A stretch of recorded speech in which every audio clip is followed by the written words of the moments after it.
No sound. Okay. All right. Remember what we've been looking at for the last few weeks is how we got the Bible.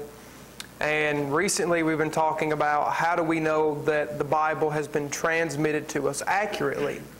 I've been telling you that, whenever the Bible was copied and passed down to us, that sometimes when people were copying it, they would make mistakes. And there are, if you were to look at our Greek manuscripts that we have of the New Testament, there are variations between them. There are differences between those manuscripts. And that concerns some people because they think, well, can we really trust it? If all these manuscripts, have different little differences between them, how do we know it's been transmitted accurately? Well, what I showed you last week, I gave you just a very small sample of the fact that the majority of those variations between these manuscripts boils down to nothing. Boils down to being nothing more than just, they spell Paul different here than they did here. Or, they left out Jesus in the phrase, the Lord Jesus Christ here. Just little things like that that don't mount up to hill of beans. They don't change anything. Nothing. But then I told you that there are some variations between manuscripts that you do have to kind of step back and consider. Sometimes there'll be a verse that this manuscript leaves out. That's an entire verse, and we have to step back and say, okay, well, we need to think about that. Is that really, is this verse authentic or not? Because this manuscript may have it and this manuscript doesn't have it. And there even is an example of, sometimes maybe a paragraph might be left out.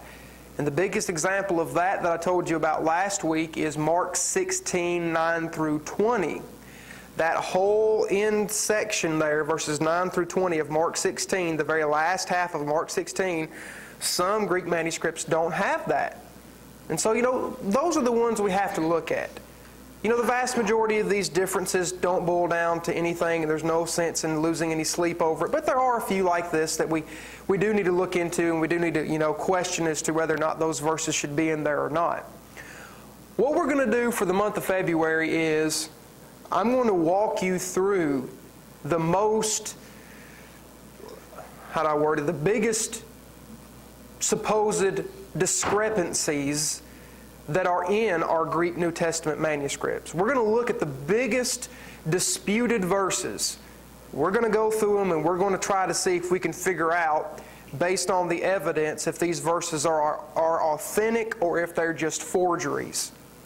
But before I do that, here's one thing I want to do tonight. I want to get it across to y'all, not from my own words, but from the words of, the Greek scholars themselves, the big scholarly type people who study all this Greek manuscript stuff. I want you to see from their own words where they say that the vast majority of these variations and mistakes that are in these New Testament manuscripts are nothing. Now, I was going to give you all a bunch of quotes from these different manuscript scholars, but I got to thinking, I thought, if I do that, most of these scholars that I'm going to be quoting from are people who believe the Bible. And so a lot of people will say, well, those guys are biased. Those guys, these manuscript scholars that you quote, well, of course they're going to speak highly of the New Testament because they believe in it. So of course they're going to try to make it seem like the New Testament is in good shape. And of course they're going to try to make it seem like the New Testament, the differences between these manuscripts is nothing. So here's what I'm going to do. I decided just to hit the tree at the roots here. Quit swatting at branches. Let's just get down to the heart of the matter.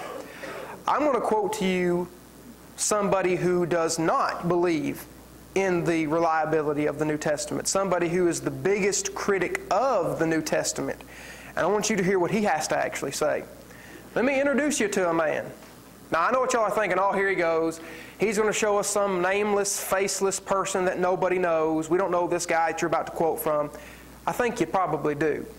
Even though you may not realize it, you probably know this guy I'm about to show you. This is Bart Ehrman. I don't know if you can see his face too good in that picture.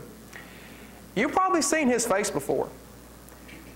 Whenever those shows come on the History Channel or the National Geographic or Discovery Channel that talk about the Bible, you know how they'll have little scholars and stuff pop up on there and they'll start talking about it or whatever? He's on those shows, y'all. Next time they come on, you watch. Watch them. And I guarantee you, remember his face. Remember the name Bart Ehrman. He's going to be on one of them shows. This man is the man who is leading the charge in getting people to believe that the New Testament is not reliable. And young kids in their 20s and 30s love him. They praise and adore him because he finally gives them a reason not to believe in the Bible. Now, he's an agnostic. Now, remember, an agnostic is not an atheist. An atheist is somebody who says, I don't believe there's a God, period. An agnostic is just somebody who says, well, I don't really know. That's what he is. He just says, well, we don't know if there's a God, and the New Testament, it's messed up, and we don't really know, and all this other stuff. But you've seen this man before, and he's got several books. And I'm going to show you one of his books here in just a second. And you've probably seen his books at the bookstore. Whenever you've gone into Barnes & Noble or Books A Million and you're looking around in the Bible section or whatever, some of his books are there. I guarantee you've seen them. But I want to show you a quote from him. I couldn't believe he actually said this, but he's actually said this numerous times. On his website, he's got a blog website thing, and he takes questions from people. Somebody asked him, they said, is it true that the vast majority of variations between Greek manuscripts boil down to nothing? Is that really true? This is what he said. I'm going to quote it to you. The first thing that I say, or the first thing to say, is the first thing that I almost always say, even though my critics among the scholars refuse to notice that I have said it repeatedly and pretend that I have never said it, which is this, that the vast majority of the hundreds of thousands of differences are, now watch what he says here, immaterial, insignificant, and trivial. Now, are you catching what he's saying here? He's saying, look, I've said this a million times before, and the people who oppose me, these Bible-believing critics of mine, they act like I haven't said it, but I have said it. I have admitted this. I've said on numerous occasions that all these thousands of differences in these manuscripts are nothing. Insignificant, trivial. And this isn't the only time that he's ever said this. Like I said, I got this off of his blog post, ehrmanblog.org. You can go in there and look at it for yourself. He said this in numerous places. And the thing that gets me is, I'm like, I never can figure this out for the life of me. I'm thinking, well, why do people hold you up as such a great champion of the belief that the New Testament isn't reliable if you make these kind of statements, if you're going to admit that the majority of these mistakes are nothing? And here's his book that's in bookstores. Next time you're in Barnes & Noble, look for this book. His book is called Misquoting Jesus. And as you can see at the very top here, it's a New York Times bestseller. That means this book ain't no joke. This ain't no back alley book. This is on the top shelf. Folks are buying this up by the barrel full. And notice what it says here. The story behind who changed the Bible and why. Bart D. Ehrman. I'm thinking to myself, well, why write a book about how the Bible was changed and how these manuscripts aren't reliable if you're going to make a statement like this? Doesn't that defeat the whole purpose of making a book? About how they distorted and changed and messed up the Bible when the majority of these differences and mistakes are nothing? I'm like, why even write a book? Aren't you kind of shooting yourself in the foot? But I got to thinking about it. Well, why do you think he wrote the book? I think most people know why.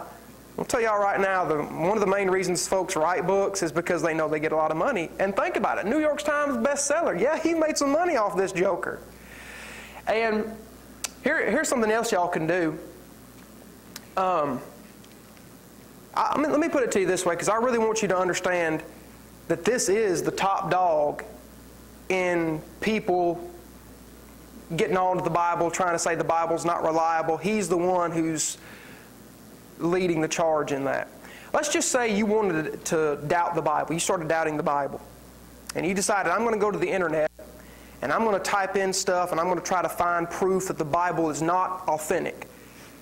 You know who's going to come up 9 times out of 10 on your Google searches? That man right there. He's the main one who's going to come up. His stuff is everywhere. People love him. But one thing you can do if you want to see what he has to say for yourself, instead of just listening to me talk about him, because y'all may be thinking, oh, of course you're going to talk bad about him because you don't like what he's doing. Well, listen to him for yourself. Go on YouTube. He's got several debates on YouTube where he actually debated people on the reliability of the New Testament. He actually even debated a guy who was a member of the church. Do y'all know, do any of y'all here know Kyle Butt? Never heard of him? Kyle Butt? Nobody? Well, he's a member of the church. Do any of y'all know about Apologetics Press? Okay. Well, he's one of the guys involved in Apologetics Press. He's a member of the church, and he debated Bart Ehrman on, he didn't debate him on the reliability of the New Testament, but he did debate him on evil, pain, and suffering. But if you want to see what he has to say and you want to see his presentation, just go on YouTube. He's all over the place. But my point is, even the top leading man who is against the Bible and against its reliability even says this about it. That ought to tell you something. He even admits that. So, there it is. Now, let's move on here. I told you at the beginning here that we were going to look at some disputed verses. Well, the verse that I want to look at tonight is Acts 8, verse 37. And remember, this is the verse that talks about the conversion of the Ethiopian eunuch. If you have your Bibles, you can go ahead and be turning there. Acts 8, verse number 37. All right? Here's what the verse says in the King James Version. And we all know it by heart, I think. Remember, Philip is preaching to the eunuch. He's teaching him from the Old Testament about who Christ is and that Christ is the Messiah. They're going along in the eunuch's chariot. The eunuch says, well, look, here's water. What hinders me to be baptized? And Philip said to him, verse 37, and Philip said, if thou believest with all thine heart, thou mayest. And he answered and said, I believe that Jesus Christ is the Son of God. Well, familiar verse. We all know it. And we think, well, of course this has to be in the Bible. Of course this has to be Scripture. I've heard it my whole life. This can't be a forgery. This can't be I've heard it my whole life. Let me tell you something at the beginning here. Just because we may have heard something our whole life, and we know it by heart, and we just love it, does not mean it's authentic. If we're going to figure out if this verse is authentic or not, we got to lay emotion aside and just look at the evidence. Okay? We just have to look at the evidence. First of all, let me show you some versions that this verse is not in. It's not really found in the New American Standard Bible, the English Standard, the NIV, and then the American Standard of 1901. It's not in those versions. Well, sometimes it is in those versions, but if it is, it's usually in brackets, or it's in italics or something like that, and it'll have a footnote that says something like this. Many manuscripts, that's what MSS means, many manuscripts do not contain this verse. This is the footnote found in the NASB, the New American Standard Version. At least the NSAB that I had. But you'll see that in these sometimes. And I remember, as a matter of fact, that one time I was preaching, and I was preaching on the plan of salvation, and I was reading from Acts 8, and I was reading the conversion of the eunuch, and I was reading out of the American Standard Version of 1901, and I was going to make a point from verse 37, and I'm sitting there reading it, and I read the thing, and I realize verse 37's not in here. And I'm up there trying to preach, and I'm thinking, oh man. So I ended up having to just say, well, I'm reading from the American Standard. It doesn't have it, but the King James and other versions do. So that's kind of when I, started discovering that this isn't in all the Bible versions. And I want to go ahead and make a point here because y'all might be thinking, oh, well, this study you're presenting here tonight about looking to see if Acts 8:37 is authentic or not, how does this affect us? How's this going to affect me in my Christian life? How's this going to help me to be more faithful to God? You're just going to present some interesting little technical facts, but you're not going to be giving me anything that's going to help me to progress in my life as a Christian. Well, let me tell you something. I don't want you to think that, because This is important to your life as a Christian. Because number one, we're dealing with the Bible here. And we need to take this stuff seriously. And when it comes to verses like this, we need to know, is it real or not? And then number two, here's another thing. What if you're studying with somebody? Because that's what we're supposed to be doing. Let's say we're trying to study with somebody and you think, oh, I'll take them to Acts 8. I want to show them the conversion of the eunuch. That'll be a good way to teach them the plan of salvation because, in the conversion of the eunuch, you see, hear, believe, repent, confess, be baptized. It's all right there. So I'll show them the conversion of the eunuch. Well, what if you show it to them and they're reading out of a version and it's not there? What are you going to do? What if they ask you, why is it not there? Why is it in your version but not in mine? Oh, no.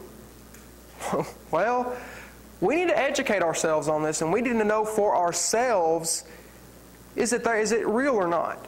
And so we need to be aware of this so that, if we are studying with somebody, we need to recognize that this is something that could come up. If I take somebody to Acts 8, this could come up. So you do need to be aware of that. Now, here's some versions that it is found in, the two most popular versions that it's in, the King James and the New King James. And I think even the New King James itself puts it in there, but it has a little footnote at the bottom and it says, some manuscripts don't have it. But anyway, it's in some versions and it's not in others. Okay, is this really a forgery? Is it real or not? Come on, preacher, just tell us. Well, first of all, before I tell you whether it's real or not, let me show you the view that some people have about this verse. There are some people who are very adamant that this is a forgery, that this verse was added in later on, that this verse was not originally a part of the book of Acts. Let me show you their theory here. It's pretty straightforward, it's pretty simple. Okay? The oldest Greek manuscripts that we have date to about the 4th century. That is, they date to about the 300s. Our oldest manuscripts are generally dated to the 4th century. I got that information from CodexSinaiticus.com. You think, what in the world? What in the world is that? Codex Sinaiticus is the name of one of our oldest Greek manuscripts. And this website, you can actually go to it and look at that manuscript.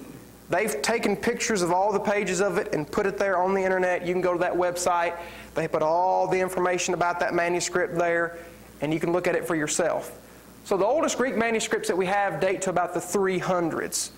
Now, we have fragments, pieces that date beyond that date even older, but when it comes to full, complete New Testaments, the oldest one we have dates to about the 300s.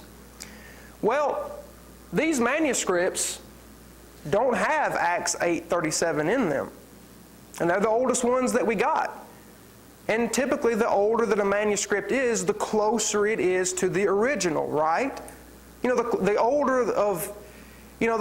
older our copy of the book of Philippians is, the closer it is to the original book of Philippians written by Paul, right?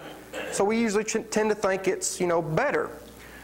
Well, the only manuscripts that have Acts 8:37 in them date after the 4th century, into the 500s and 600s. And so the idea people have is, well, obviously, Acts 8:37 must have come into the text sometime after the 4th century. Sometime after the 4th century, somebody had to have added this in. Obviously, it must be a forgery. Somebody must have added this in. And you think, well, why would somebody make this verse up and put it in there? What reason could they possibly have for doing that? I mean, the guy copying this just sit down and say, what can I make up today? I'll just put something in right here, I don't know. Well, they have a theory for that too. If you look there in Acts 8, if you look there in verse number 36, the eunuch asks a question. What hinders me from being baptized? Well, if you skip verse 37 and go just right into verse 38, it's like his question doesn't get answered. He asks the question, what hinders me to be baptized? And he gets baptized. So the theory is that the scribe who was copying this was thinking, He asks a question here and Philip just leaves him hanging. Philip doesn't answer him. I got to put something in here to make this, fit a little bit better. And so the guy thought, I'll write an answer in here. I'll write down the eunuch's answer, what the eunuch actually said. Yeah, I'll put that in there. That'll make it flow a little bit smoother. Now keep in mind, all of this is a theory. I researched this and studied this, and I thought, okay, what evidence do they have that this is actually true? There isn't any evidence. It's just a theory people came up with. The only evidence we have is that it's not in our oldest manuscripts. That's it. And somehow or another from that, they come up with this whole big theory about, well, it must have come in after the 4th century, and some scribe probably made it up because of this. Let me go ahead and tell you this much, y'all. Acts 8:37 is not a forgery. It's not. This is authentic Scripture. And I'm going to show you that this whole theory about how it became a forgery and how it was added in doesn't hold any water. Now let me say this first off. I am not defending the authenticity of Acts 8:37 because I love that verse so much I want to defend it. No.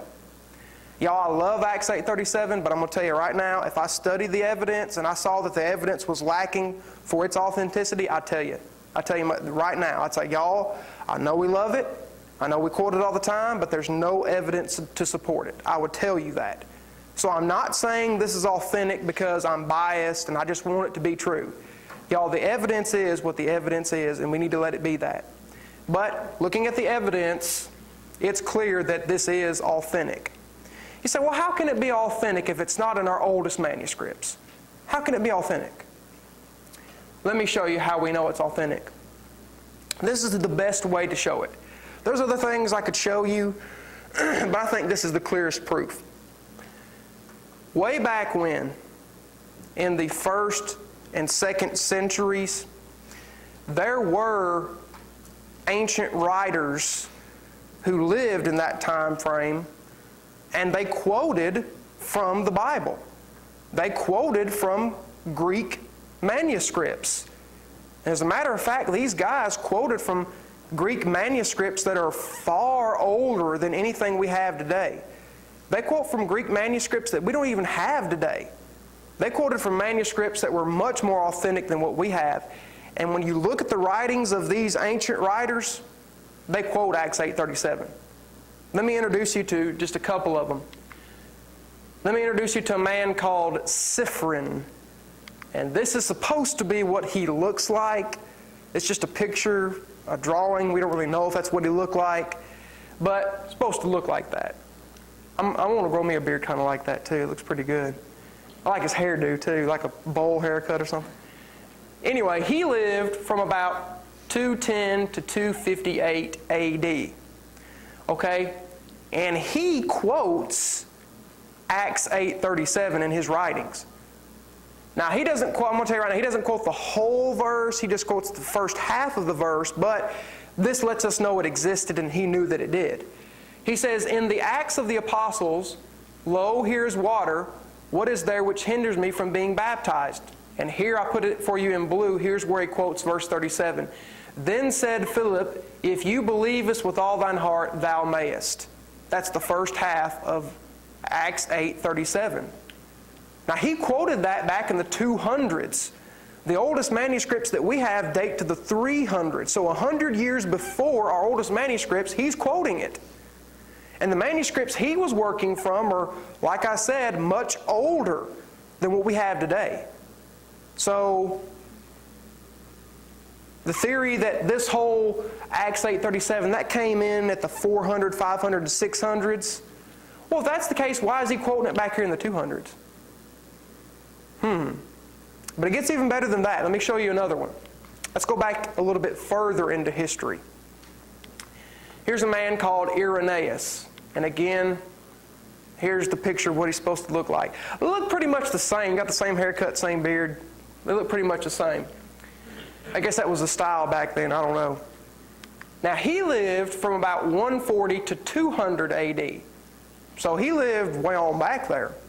And this is what he does. He quotes, again, Acts 8:37. He says, the believing eunuch immediately, requesting to be baptized, said, I believe Jesus Christ to be the Son of God. Now think about it. Here he is. This is the time frame that he lived in. And he's quoting Acts 8:37, and yet people are telling us, well, Acts 8:37 was a forgery that originated back in the 500, 600 ADs. If that's the case, what is he doing quoting it way back here? So, what does this tell us? It tells us pretty clearly that Acts 8:37 is authentic, and that it was in the manuscripts that they were going by. So to me, this is the most convincing proof that I could probably give. There's other evidence I could give, but I just wanted to get down to the heart of the matter here. It just, kind of hit the nail on the head and get to the main one. Now, let me get some feedback from y'all. What are y'all's thoughts on this? Do y'all have any questions or any comments or anything that y'all would like to add?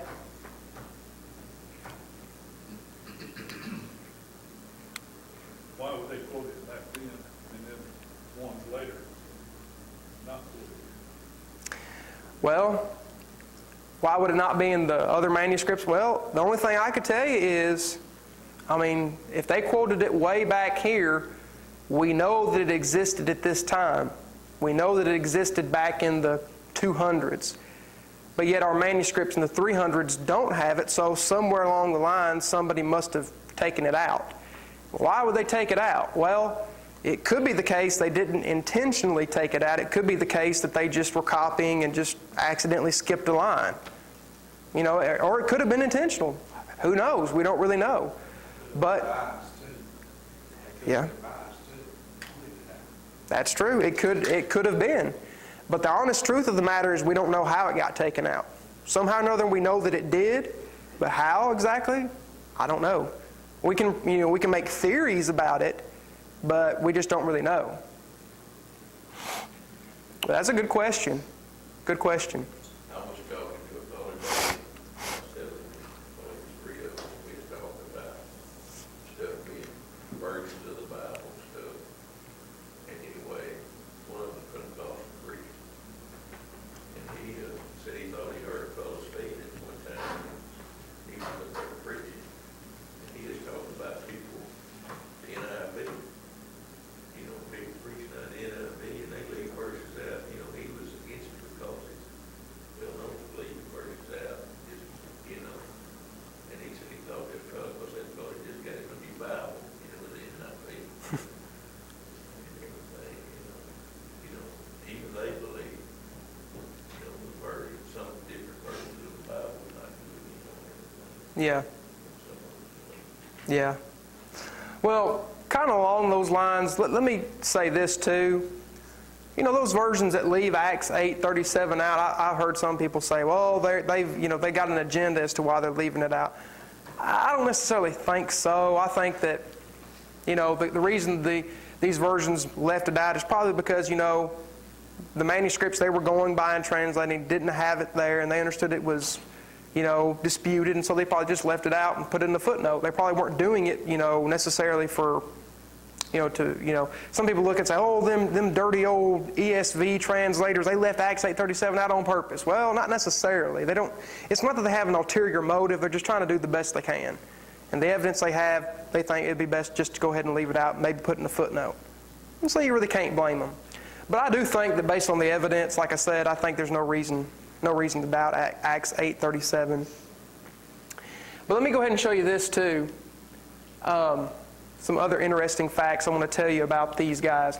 These guys, like right here that I've quoted to you, these guys are known as the early church fathers. That's what they're referred to. These are the people who were leaders in Christianity the first few centuries after the apostles. And they, like I say, they quote extensively from the New Testament. And as a matter of fact, they quote so much from the New Testament, and they quote in Greek because these guys spoke Greek and they read the actual Greek manuscripts themselves, They quote from it so much that we can go to their writings and actually get the New Testament from their writings. They quote it so much. So that's another interesting thing. Let me give you a little bit of information on that. It says the early Christian writers often quoted from the New Testament. In fact, there are over 36,000 New Testament quotations present in the writings of the early church fathers. That's from datingthenewtestament.com. Now that's a lot. 36,000 quotes from the New Testament. And some of these quotes are not just little itty-bitty verses. Some of these quotes are huge sections. So 36,000 quotes, some of which are big sections. That's a lot. I also found this. Another aid in determining the original reading of the New Testament is to look at how early Christian writers quoted the New Testament. In fact, the vast majority of the New Testament can be reconstructed from the writings of the early church fathers who quoted it extensively. These quotations from the New Testament found in the writings of the early church fathers can help to determine what the New Testament they read from said. That's from the NewTestamentText.com. So I thought that was pretty interesting. You know, we can actually go to their writings and we can see the New Testament text preserved there for us. So, you know, let's just say that we didn't have any Greek manuscripts. Let's just say those somehow or another got destroyed, got taken out of the way, and you think, well, we couldn't have a New Testament. Well, we could go to their writings, we could find it there pretty much. We could look at all their quotations of it, and again, they're quoting in Greek. We'd have it right there. So this is very interesting. It helps us to determine these things. And like I said, you know, whenever it comes to a verse that's, you know, disputed, it's in some manuscripts, it's not in others, we can go to their writings and we can say, well, did they quote it? They had a lot older manuscripts than we do. Maybe they quoted it. Maybe it's there. And that's what we did with Acts 8:37 tonight. We went to their writings and saw that they had it.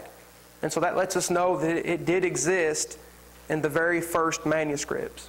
But let me also make this point to you, and I do think I made this point last week, but I want to stress it again. Okay, let's just say hypothetically, that Acts 8:37 is not authentic, and it shouldn't be in there. Would that change our doctrine? Well, we'd have to stop teaching that confession is necessary. No, it wouldn't. We'd still be teaching confession is necessary because I had this information. It's found in our older manuscripts. These manuscripts predate what we have. There's no reason to doubt it. And it's found in verses like Matthew 10:32 and 33, where Jesus says, confess me before men and I'll confess you before my Father. Romans 10:9 and 10, confess with your mouth that Christ is Lord and you'll be saved. Philippians 2:11, every tongue should confess that Christ is Lord. 1 Timothy 6:12 that says Timothy made a good confession in the sight of many witnesses. So confession is taught all throughout the New Testament. So even if you take that verse out, it doesn't change our doctrine one way or the other. And that's one thing I want y'all to see. Even with these big supposed discrepancies in the New Testament, even if all these discrepancies turn out to be true, and Acts 8 shouldn't be in the Bible, and Mark 16 shouldn't be in there, you know how much of our doctrine would change? Zip. I'm telling y'all right now, all these different variations in manuscript affect your doctrine this much. Zip. Zilch. We need to recognize that. Let me also mention this to you as well before I end off here. You know, I told you that you need to be aware of the fact that Acts 8:37 is not in some versions, so that if you're studying with somebody and they do bring it up, you're aware of it. Now, I know what you might be thinking. You might be thinking, well, wait a minute. You know, if I'm studying with somebody and they ask me about Acts 8:37, I can't tell them all this stuff about, oh, Siffrin said this, blah, blah, blah. I can't remember none of that stuff. Well, I probably can't either. But that's why we're recording these lessons for you. And that's why it's good that you take notes, because, you know, if you are studying with somebody and they bring this up, you can think to yourself, well, I know how to answer this. I've heard this before. And you can just tell them, just say, well, hey, I think I got some information on this. I'll get back with you. I'll get this information. And you go and you dig this information back up and you get back with them and you give it to them. So, you know, it's not about having to remember all this. It's about being aware of it and having the information with you, whether it's in a DVD or you got it wrote down or something or another, and you can always come back later and give that to the person. So that's one thing. But like I said, the biggest thing is I want to educate us on this. I want you to see it for yourself, because these are things that we need to know. These are things that can help us to build our confidence in the New Testament. Now, next week, we're going to be looking at another verse, and we're going to be doing the same thing with it. We're going to be trying to see, okay, is this verse authentic? So just keep in mind what we're doing in this series of lessons is we're going through these variations in the New Testament that are big and that we do need to consider. So keep that in mind and be prepared for next week.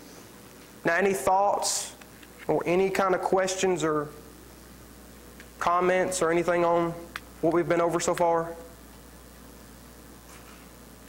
Anything anybody wants to add? I just wanted to say that I'm glad that you're putting that up there for we time for that. Yeah. Well, this stuff, it's not hard to get. I mean, I'll tell you this much. Let's just say you are studying with somebody on Acts 8, and they ask you, is this verse authentic? Easiest thing for you to do is go online, Google it, and you'll find a wealth of information. I mean, that's basically how I got this stuff. You can go online, and these ancient church fathers, you can read their whole books, and you can read where they quote these verses. So it's not hard information to get. You just have to use the tools that are available to us. So. Evidently, you don't remember, you don't know about it. Well, that's what I'm saying. Take notes. I get on the computer some, but I'm not. You can give them the site that they look it up. Yeah. Or you can do that, just as long as you give them the information. So. All right. Appreciate y'all being here.